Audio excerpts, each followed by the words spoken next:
Assalamualaikum warahmatullahi wabarakatuh. Perkenalkan, nama saya Fidela Hanadestia dari kelas AK23C. Di sini saya akan mempresentasikan proyek bisnis saya, yaitu usaha dagang puding buah. Ringkasan pelaksanaan usaha. Usaha yang akan dibentuk adalah usaha makanan penutup berbahan utama puding yang dibuat dengan berbagai rasa dan ada campuran buah.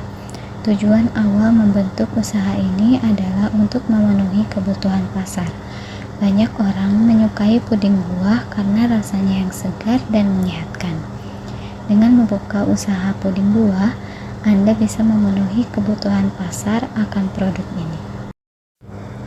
Kegiatan pokok yang pertama, perencanaan dan pengembangan produk, riset pasar, inovasi produk, pengembangan resep, dan perancangan kemasan.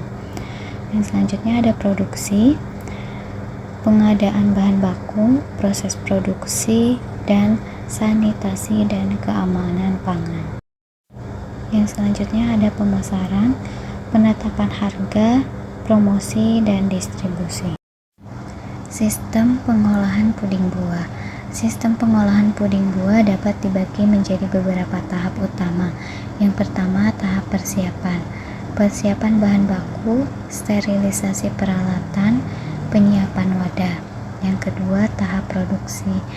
Pencampuran bahan, pemanasan, pengemasan, dan pendinginan. Yang ketiga, tahap pengawasan. Pengendalian suhu, pemeriksaan kualitas, dan pencatatan produksi. Ciri-ciri dari produk, jasa, dan pelayanannya. Bahan baku puding buah. Bahan baku utama yang digunakan dalam pembuatan puding buah adalah agar-agar, buah-buahan segar, air, pewarna alami, dan pelapor. Proses produksi puding buah. Proses pembuatan puding buah secara umum meliputi preparasi, pembuatan larutan agar-agar, pencampuran, pengemasan, dan pendinginan.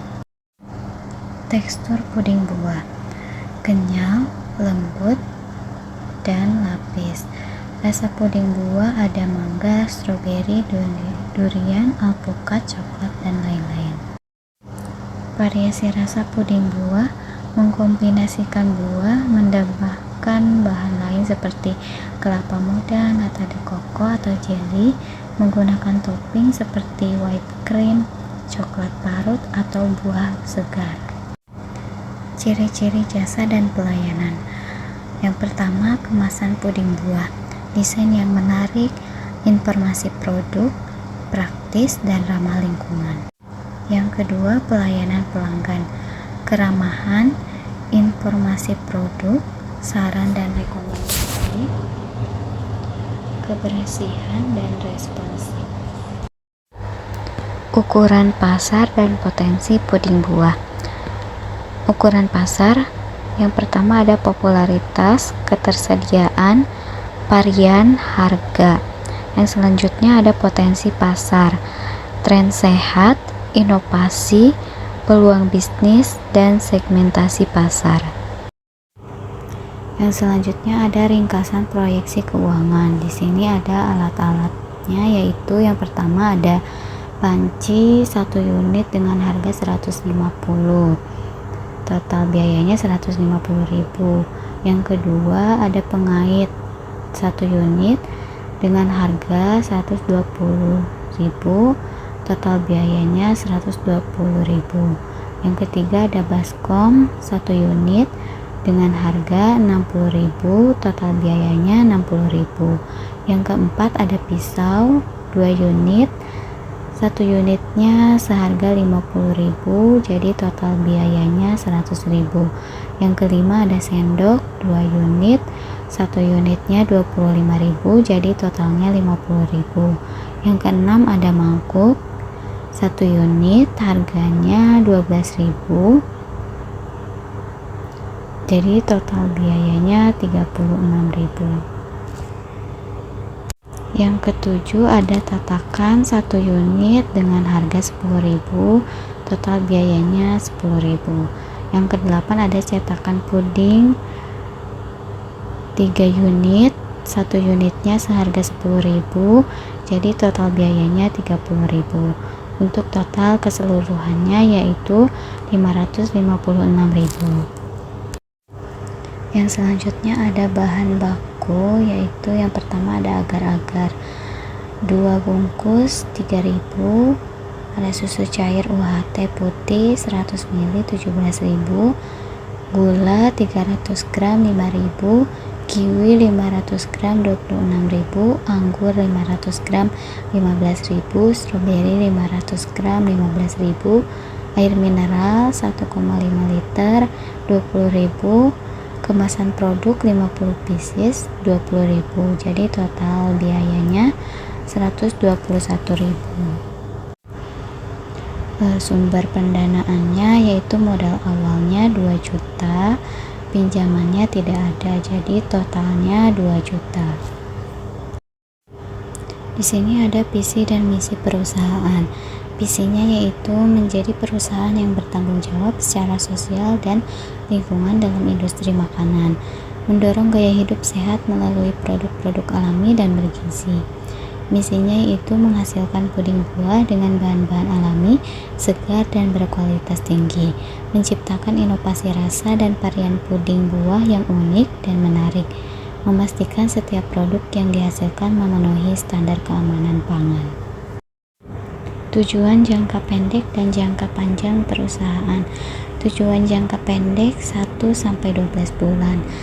Yang pertama, mengenalkan produk, seperti meningkatkan kesadaran konsumen tentang produk puding buah Anda melalui promosi di media sosial, pasar lokal, atau event-event kecil.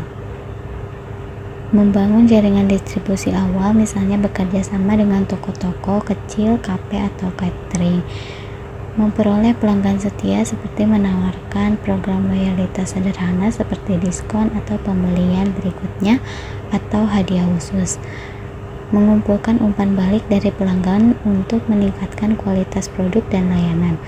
Mencapai titik impas, menghitung biaya produksi dan pemasaran secara detail, menyesuaikan harga jual agar menutup semua biaya, dan mulai menghasilkan keuntungan. Tujuan jangka panjang yaitu lebih dari 3 tahun. Menjadi merek terkemuka, menjadi pilihan utama konsumen untuk puding buah di kategori tertentu, misalnya puding buah organik, puding buah rendah kalori. Membangun reputasi sebagai produsen puding buah berkualitas tinggi dan inovatif. Memperluas jaringan distribusi, mendistribusikan produk ke seluruh Indonesia, bahkan mungkin ke pasar internasional. Membuka gerai atau franchise sendiri. Diverifikasi produk, membanggakan produk makanan penutup lainnya selain puding buah. Penelitian dan analisis pasar. Yang pertama ada target dan segmen pasar atau konsumen. Puding buah memiliki daya tarik yang luas sehingga bisa menjangkau berbagai kalangan. Namun untuk lebih efektif dalam pemasaran, kita perlu mengidentifikasi segmen pasar yang paling potensial. Segmen pasar puding buah. Secara umum, segmen pasar puding buah dapat dibagi berdasarkan usia, seperti anak-anak, remaja, dewasa, lansia. Gaya hidup sehat, modern, praktis.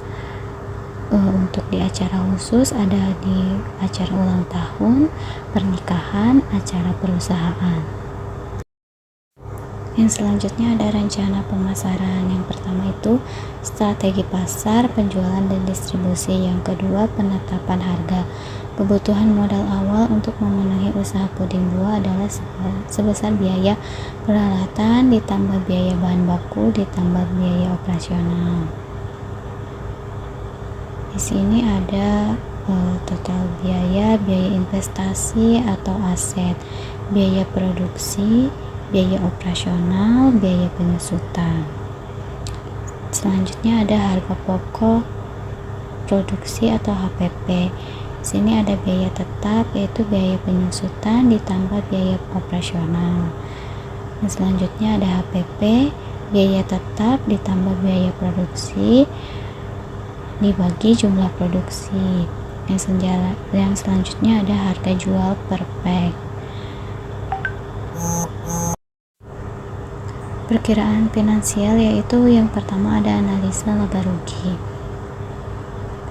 Proyeksi laba rugi dalam 1 tahun produksi usaha.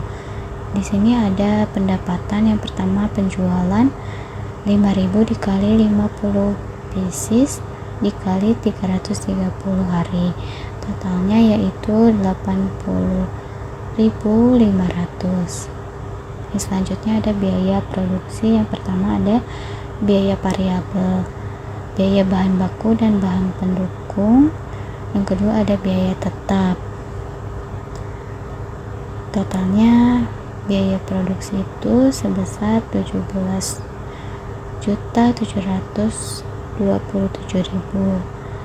Untuk total laba pendapatan dikurangi biaya produksi yaitu 35.454.000. Di sini ada arus kas operasional, ada kas dari alokasi penjualan per bulan dikurangi biaya produksi dan operasional, ada arus kas bersih.